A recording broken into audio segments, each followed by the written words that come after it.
নমস্কাৰ বন্ধুসকল, বহুত দিনৰ মূৰত মিনি ব্লগ এটা লৈ আহিছোঁ আপোনালোকলৈ পথাৰৰ মাজৰ পৰা।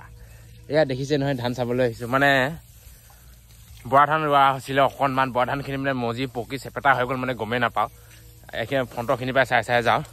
এতিয়া মানে তাকে মানে নিহাই আৰু কাটিব চাওঁ ভণ্টি এজনী, ধানখিনি বোলে চিনি পোৱা নাই। তাকে এয়া দেখিছেনে, এইখিনি পকা নাই, মানে এসপ্তাহমান লাগিব আকৌ। বিৰাট ওখ ওখ ধান গাইছে একদম, মোৰ বৰা মায়ে ৰুই গৈছিলে, মই একেটা ৰুই এইখিনি চেক কৰি দিলোঁ আৰু গাইছ। মালে মনত পৰিছে, মিছ কৰিছোঁ, তো উপায় নাই। এয়া একদম ৰঞ্জিত ধান গাইছ, তামান ওখ ওখ ৰঞ্জিত, মানে আমাৰ দেশী ৰঞ্জিত যে।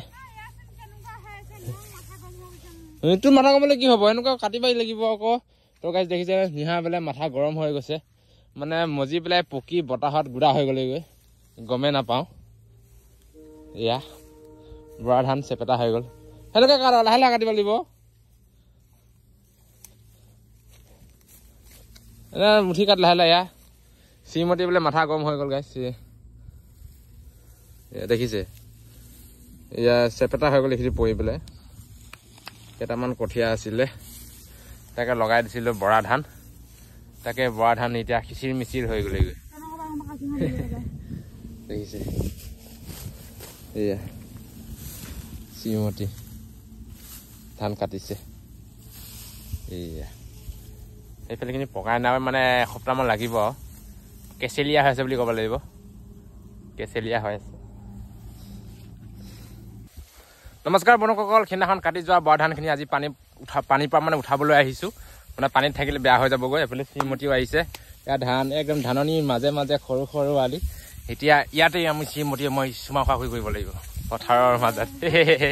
তো গাইছ এনে কৈছোঁ, তো বঢ়িয়াকৈ বৰা ধানখিনি উঠা, আৰু মোৰ ধানখিনি পৰি গ'লেগৈ, চাইছোঁ চেপেটা, একদম চেপেটা হৈ গ'লেগৈ, বতাহতে পৰি গ'লেগৈ গাইছ। নিয়ৰ তাতে ওখ ধান যে, বতাহতে লেপেট খাই গ'লেগৈ, মানে কাটাটো অকণমান বেয়া হ'ব আৰু, মানে অসুবিধা হ'ব আৰু। চব ঢাল খাই পৰি গ'লো, এক ঢালতে পৰিছে বাৰু এয়া চেপেটা। তো এয়া দেখিছে পথাৰৰ ফালে ধান।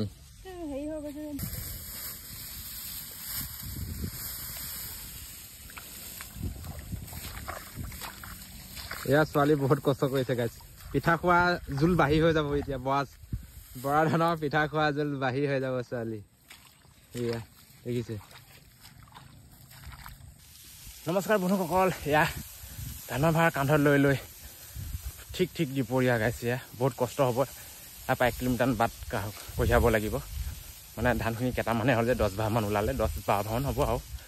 এতিয়া কান্ধত কৰি যাব লাগিব ঘৰলৈ, পুৰা বাহু চাহু বিষ হৈ যাব গাইছে। এয়া দেখিছে নহয়, বৰা ধান লৈ গৈ আছোঁ। এয়া গাইছ পিঠা খোৱা মজা ওলাই গৈছে। পিঠা খাই বিৰাট ভাল পাওঁ যে, এয়া পিঠা খোৱা মজা ওলাই গৈছে। যদি ভাল লাগে এটা লাইক কৰি দিবলৈ নাপাহৰিব।